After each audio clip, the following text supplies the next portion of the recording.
Hey there. Welcome to Buckeye Bigfoot.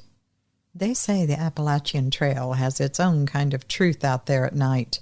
Lights don't throw their light as far as they normally do, and sounds travel a little more oddly deep in the hollows. And the truth is, your best survival tool is usually the one sitting on your shoulders. Tonight's journey into Sasquatch Valley is going to take us out on the Appalachian Trail, all the way to the Rod Hollow Shelter in Northern Virginia's roller coaster section, as it's known. And that's where the elevation climbs are pretty tough, and most hikers settle in early for the night from simply pure exhaustion. Now, our writer should have known that he was not out there alone, that he was out there on the trail with Bigfoot. And that's where we're heading. So grab your snackage, get saddled up. We're ready to head out. Those Sasquatches, you know they're waiting for us. We best not keep them waiting. Let's go.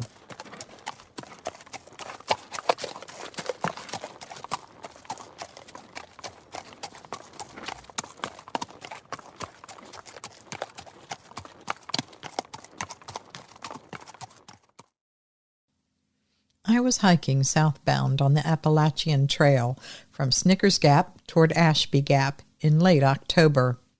That's shoulder season. Leaf fall, Cold Creek water, and nights that start earlier than you'd like.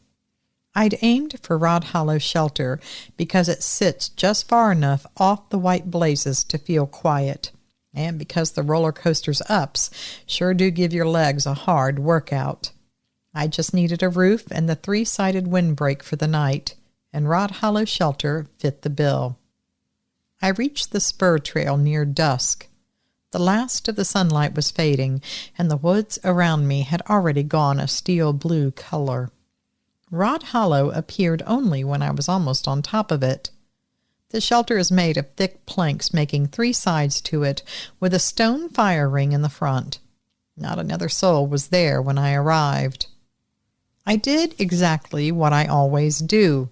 I get my water first. There was a nearby stream, and I went down and filtered up 2 liters of water. Then I gathered up a couple small armloads of dead and down limbs, making sure to get the non-smoky pieces. Dinner that night was a boil-in-the-bag freeze-dried meal and a couple cups of instant coffee. I ate, sitting with my feet out towards the coals. The wind was light that evening. When the light was almost gone outside, I packed all the smellable things, the food, the trash, even my toothpaste. All of it got packed into a dry bag. I tied my cling cord and walked the spur a little further past the shelter up to the bear pole that was tucked behind a screen of saplings. It was out of sight from my shelter, exactly as most are at the older sites. I could barely make out the pole in the last of the ambient light as I finished tying it up. The bag went up cleanly. I checked the knot twice, and I walked back in the dark, my headlamp on low so I could see.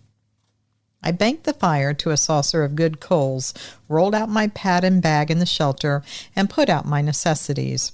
That would be my bear spray where my hand would naturally fall even in the darkness. Made sure I had my whistle on a lanyard around my neck, and a small headlamp that I tucked into a shirt pocket so I didn't fumble for it at night. I left my hatchet over in the corner. To me, that was a tool, not a backup plan. I got in my bag, zipped up, and got ready for sleep. The trickle of the creek far in the distance gave off a kind of white noise that helped me drift off fast. But then I was awakened. It took a second because I didn't know what had woke me up. But I knew less than a second later when I heard the metal rattle sound in the darkness. It was faint, but I knew what it was. It was the chain tapping against the metal pole somewhere behind the saplings. That would be my bag on the bear pole. My eyes opened to blackness. The fire had gone down to ash and coals. I palmed the headlamp on, but I kept it on low. In woods like these, late at night, high lumens, they don't buy you much in the way of real sight. It just becomes a white wall 10 paces out from you. The metal clinking came again. This time it was a little bit of a different pitch and a little faster, like the tension on the chain had been changed. Then there was a pause. Then I heard nothing. So I'm telling myself, probably a raccoon that somehow managed to climb the pole and was trying to get to my bag. Then I thought maybe it's a bear, but that didn't feel right either. Not that I could see it. The pole was way out of sight around a slight bend in the saplings, and I wasn't going to go investigate. I was content to let it go. I lay there quiet in the dark and listened. The chain stopped clanking, and after a few minutes, I almost drifted off again.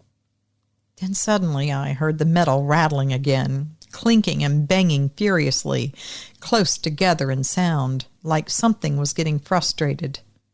Then I heard a few light clanks as if something had just let go of the chain and it was beginning to settle back into place. Well, I thought, I hope they're done with it and move on. I closed my eyes again, waiting to fall back to sleep, only to pop them open to pure darkness just a few seconds later. It was unmistakable. Footsteps, coming directly towards the shelter area. I picked up the 2-footed rhythm in the steps, and that made me sit upright. I thought maybe this was some trail tramp, as I called them. There are homeless people that live out there along the trail, and they pretty much survive by stealing from camping hikers. I didn't have more time to really process what was happening, or I would have had a list of things that made that not the likely choice. But I was groggy, tired, exhausted. It was dark, and I was just going with what I heard, which was a 2-footed footstep. I followed the sound of the steps in the darkness. They stayed out far enough that I couldn't see them, but I heard them circling off to the side of the shelter. Then they came to the corner of the front, where the shelter opening opened wide. I rotated the safety quietly on the bear spray, then turned the can to face the opening. If anyone or anything tried to come in, I wanted that blisteringly spicy deterrent between me and them. Just beyond the shelter opening, the fire had been burned down to low coals that threw very little light, just a few feet from it, and it was low to the ground and hard to see. I kept my eyes fixed at the corner where I heard the footsteps stop. If anything stepped around the corner of the shelter, I should be able to see it from the low coal light. I palmed the headlamp on again, and I held it off to my left and down so I could see out the front of the shelter, but it was ready if I needed to light someone up. I was expecting a person, the shape of a person. But what edged around the corner was a wall of darkness bigger than I expected. For a half-second, I guessed a large bear was standing there on its hind legs. But why would it do that? Well, truth is, I hadn't thought that far. I raised the headlamp and I shined it at the shelter entrance on that side. Holy smokes! I caught a glimpse of dark pelts of fur, the darkened outline of an arm, and a shoulder and just the flash of eyes. I can't say I really saw the face as a whole. It was all too fast for that.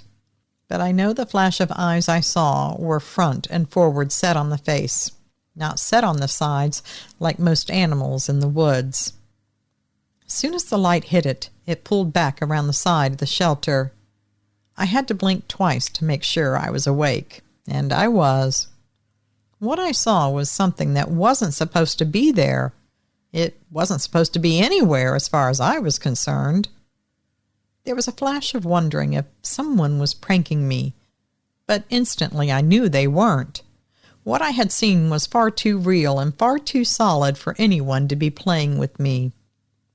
I held my breath for a few seconds, waiting to see what was going to happen, if anything. It stood there quietly, and I could just grab a hint of what I think was a leg and a foot that stuck out beyond the corner of the shelter, and it was low lit from the coals, and the low light of my headlamp pointed downward. I wasn't imagining it, and I wasn't dreaming. Something very large was standing just outside the entrance to the shelter. As if to confirm it, I heard it breathe, and there was a strange faint click with the breathing. I don't know if it was teeth or tongue. It made that noise several times in a row, quickly, maybe 6 or 7 times, more than just 3 or 4, I know. Was it trying to communicate with me? But I no more than thought that than I had the chilling thought that maybe it wasn't me it was communicating with. Maybe there was more than one of them out there. Easy, I said to it quietly. For some reason, I was treating this similar to a bear. I truly didn't know what else to do. I knew darn well I was probably looking at a Sasquatch out there, and all I had was bear spray, and I wasn't too sure that it wouldn't just piss it off if I sprayed it, so I did not want to use it. I lifted the headlamp up slowly. I could just see an edge of the hair at the corner at the opening. Yep, still there. "Hey, you," I said loudly. I waited a second. No response, no movement. Then I yelled, "Get out of here." I was going with the bear route and trying to make noise to make it go away. I already had the safety off the spray, and I had it held out, ready. But it didn't do anything that a bear might do. It was waiting, and so was I. Then the edge of hair pulled back, and the sounds of retreating footsteps made me breathe a sigh of relief. I heard the footsteps retreat past the clearing. I was shaken a bit, I'm not going to lie, about being all big and brave. You run up against a Sasquatch at night, alone, when you're not out there prepared and looking for one? Well, I don't think anyone is really as big and brave as they will try to make themselves sound. I waited a few minutes. Then I went out to the fire just a few feet from the opening of the shelter. Of course, after I checked outside the shelter opening carefully. I hadn't collected a lot in the way of limbs for the fire, just what I had anticipated needing for the night. But there were a few handfuls of older pieces that people had left there from before. I grabbed those and tossed them on the fire. It didn't bring up the light a lot, but it was better than not doing it. I waited inside the shelter, knowing there was no way I was going back to sleep that night, and I made a promise that I would always gather more wood than I needed for my fires at night from then on. I would have given my entire savings account at that moment for a stack of wood by the fire. It may have been a half an hour when a rock suddenly landed in the leaf litter maybe 15 feet right of the shelter opening. This wasn't some hard throw. It landed with some arc to it, kind of more of a plop against the ground. A minute later, another plopped down from the left on the left. Stones from the creek by the rounded look and feel of them when I picked them up in the morning light. So I got one rock from the left and one from the right. Did that mean there was more than one of them out there? Or was it able to cover that distance in the moment between the rocks being thrown? Was it giving me some kind of message? Before the rocks, I had been sitting there, my mind going 100 miles a minute. What did I know about Sasquatch? Well, the answer was practically nothing. Just what I'd seen through the years on different television programs, all of which I dismissed. When the rocks were thrown, I really didn't know if that was a danger sign or something else. I was a little panicked, so I lifted the whistle on my neck lanyard to my lips. 3 blasts can bring help if there's anyone around to hear it. So I gave the whistle just one quick blast. My goal was to scare it off. I wasn't calling for help exactly. You just use a whistle like that near any wildlife out there, and they usually scatter. I've seen a black bear be startled by a whistle and run away. Well, in case no one's tested it yet and no one's mentioned it scientifically in some documentary, I'm here to let you know, a whistle does not make a Sasquatch run off. I hit the whistle, and then my ears rang for a second or two afterward. Then I heard it, a low, rolling growl from beyond the trees. Now, without speaking fluent Sasquatch, I was pretty sure that it was telling me, it didn't like that. Don't do it again, buddy. I was certain it could see me there in the shelter, even in the semi-darkness. The hair on my scalp was moving and dancing. I kept my hands visible and still. I had the bear spray forward, safety rotated. I did not wave my headlamp looking around. I didn't want to do anything that it might perceive as a challenge. I'd already messed up with the whistle. And who knows what it might think was really a challenge. But whatever it might be, That thing out there already believed it had the home field advantage. And quite frankly, it did. I heard far-off steps again, then the chain clanking softly at the bear pole. This was more of a tap, like it just walked by and gave it a tug. Then absolute silence. Maybe another hour went by, and the adrenaline had now faded, and I was just about to fall asleep sitting up. And that's when I heard the footsteps coming close again. They were coming from behind the shelter now and up along the side wall. So I knew those things understand line of sight. It didn't want me seeing it, that was clear. I felt like it was curious or it wanted something, but I had no food with me, and it knew where the food was. So why was it coming back to me? If I was supposed to be its food source, it sure was clumsy about gathering things that it called food. It could have pulled me out of that shelter at any time with no problem and very little fight on my behalf. So what was it waiting for? And it was waiting, just on the other side of the wall, as a matter of fact. And weirdly, I suddenly began to smell hot and fresh feces. It reeked and filled up the whole shelter. I was actually gagging and pulled my shirt up over my mouth and nose. I knew it wasn't me that had done that. What was that? Was that some kind of weird power flex? Then I heard footsteps walking away again. By now the fire outside was all ash. No coal and no light was being given. It was about 2 hours from blue light dawn, and dawn couldn't come soon enough for me. Over the next hour I saw it several times, just glimpses in the darkness or what the edge of my headlamp light held low and shining out from the shelter could light up. I never got a perfect view at that time. I never saw the face. Well, not till later. At that time all I got was shadows, a curve of a hip here as it walked just out of the reach of the light, maybe the shadow of a hand swinging against the thigh as it walked.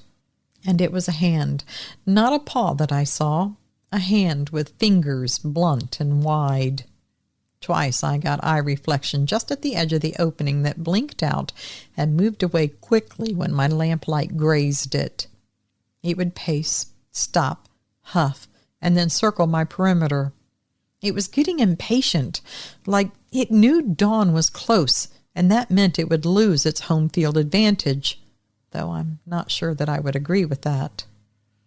Every so often it would test the entrance of the shelter again, like it was waiting for me to let my guard down or to fall asleep. Something in the persistence of its actions leads me to think it was there for something more than just mere curiosity. I realized that as I sat there in the shelter, and my blood ran cold. The best view that I had of it was when it came to stand on the side of the fire area, very near the shelter opening. There was no more light from the coals by then. I held my headlamp out and raised it just enough to get some light glow up on the chest. I saw the hair, the thick chest, big arms, and huge muscles. I raised my light slowly a little more until I reached the face.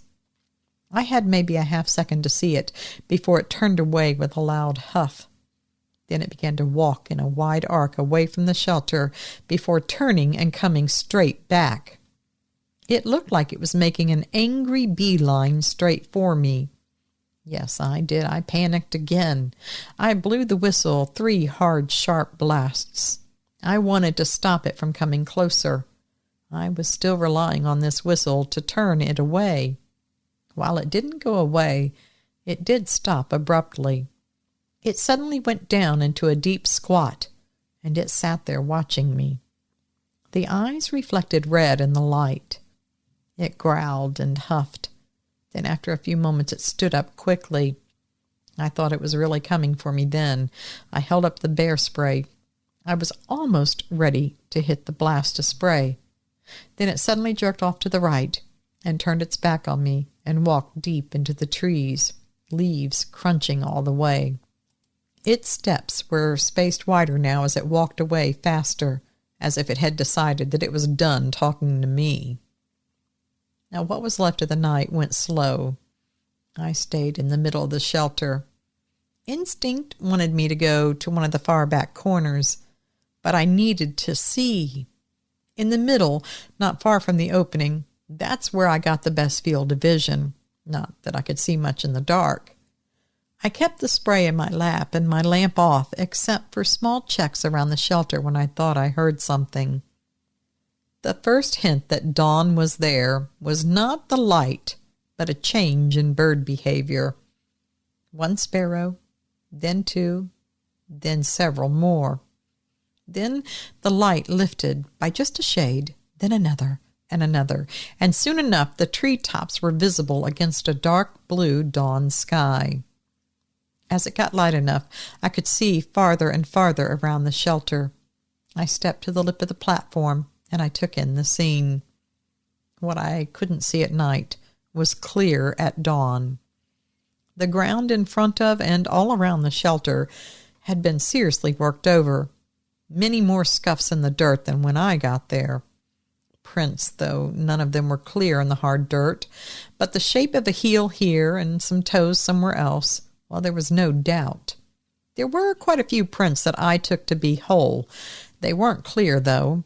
I didn't carry a measuring tape. Why would I need one? But I did use my boot, which is a men's 12 size, and I used my hand. The longer prints were half again the length of my boot, and broader through the forefoot than my palm by a width. 5 toe marks registered on a few of those prints.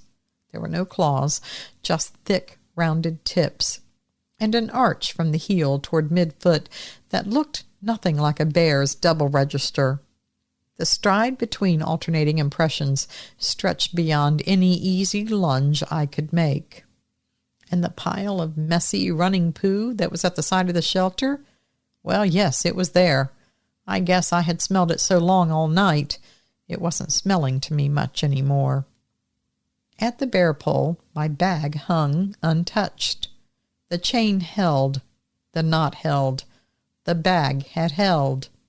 But the pole? Well, it looked a little off cant. Maybe it was my imagination, but it looked like something had been pulling on it pretty heavily. I did a quick look for more prints and maybe some hair or some other evidence, though what I would have done with any of it, I didn't know. I couldn't make a cast. None of the photos that I took were showing the prints. Everything just looks like plain old dirt, even when I got home and enhanced them and blew them up. Now, I didn't look around too long because I wasn't sure the Sasquatch was really gone, and I really didn't want any trophies from the night. Back at the shelter, I erased my presence as I always did. Cold ashes scattered, platform well brushed, and all the trash sealed up tight. In the guest register, I only wrote, "Quiet night. The chain rattled. Hang your food smart. Something wants it." I thought that would help any future hikers far more than some spooky campfire tale about a Sasquatch harassing me all night. I hiked out quickly under a bright blue sky. I did not feel at ease until I was more than a mile down the trail. About mid-morning, I met 2 northbounders filling their bottles. The older one, in cut-off sleeves, asked where I'd overnighted. I hesitatingly said, Rod Hollow. He gave me a long, cool look. Then he nodded. I understood what he meant, and I didn't press. All he said was, "I don't sleep at that shelter. I set my tent up way past there." He looked at me, and then he said, "There's a lot of animal activity there, at least the few times I stayed, so I don't stay there anymore. They know there's food around there." He gave me the same cold, deadpan stare, just waiting to see what I would say. I knew he had been careful with his tone and his words, but I knew what he meant. And he knew I did.